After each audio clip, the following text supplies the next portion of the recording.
Les questions qui nous sont souvent posées dans le cadre de la formation Entreprendre, c'est comment je fais pour trouver la bonne entreprise pour moi? Comment je fais pour bien me préparer? Comment ça prend de temps pour reprendre une entreprise? Est-ce que j'ai besoin d'investir beaucoup d'argent? Est-ce que j'ai besoin d'avoir beaucoup de liquidités?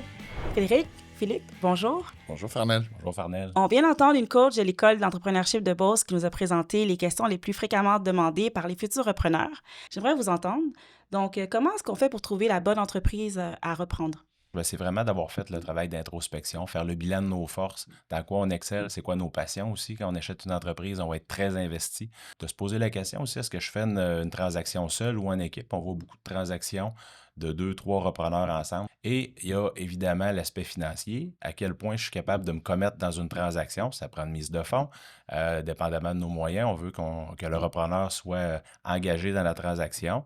Puis ça va dicter aussi l'envergure des cibles qu'on va pouvoir analyser. Puis c'est peut-être important de noter qu'il y a deux types de transactions. Il y a des transactions où je dirais qu'il y a des initiés. C'est soit un transfert de famille. Donc, on connaît l'entreprise, on a été élevé avec cette entreprise-là. Et il y a les transferts managériaux, c'est-à-dire avec l'équipe de direction en place. Encore une fois, la cible, elle est facilement identifiable. Par contre, la majorité des transactions, c'est des transactions qui sont faites avec des tiers. Et là, on tombe vraiment dans une période où il faut être capable de cibler l'entreprise ou cibler au moins le secteur et le type, d'avoir le profil de l'entreprise dans lequel on veut travailler. Parce que là, dans ce cas-là, ça ne veut pas dire que c'est la première cible qui va fonctionner. Absolument.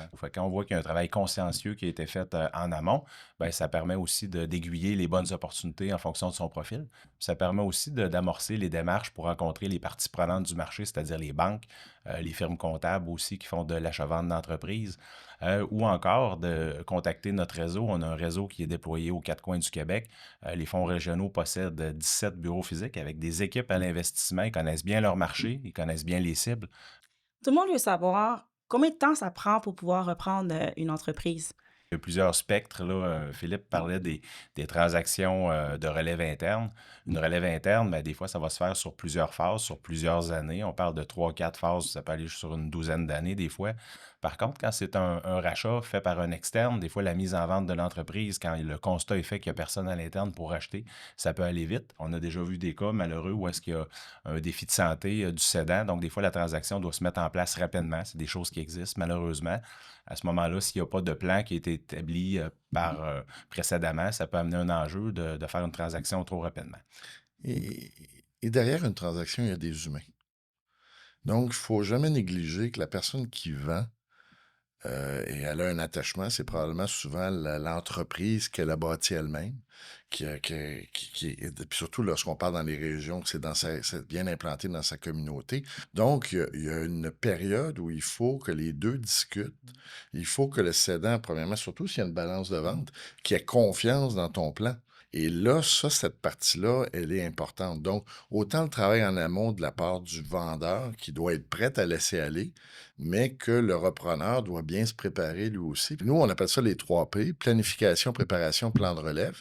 Là, à ce moment-là, on s'assure d'un processus qui est clair. On élimine beaucoup de petits obstacles de temps qui font en sorte que la transaction est plus douce. Souvent, ça se fait avec des mentors, ça se fait avec de la formation. On en a parlé rapidement avec puis d'ailleurs, vos questions viennent de l'École d'entrepreneurship de Beauce, qui est un partenariat que le fonds a mis en place pour justement pouvoir aider à former les gens à se poser les bonnes questions. Et il y a toujours, il ne faut pas le négliger, la fameuse question de la valorisation. Il faut qu'on s'entende sur un prix. Sur un prix. Philippe, tu parles de mise de fonds.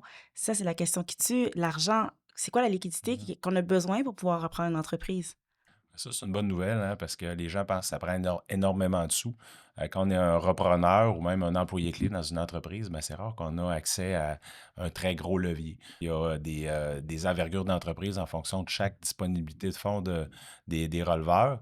Fort heureusement, il existe des bons outils pour faciliter la relève. Les outils qu'on propose aux repreneurs, ben, ça permet, de par la flexibilité de remboursement, de mettre en place un montage qui va être robuste.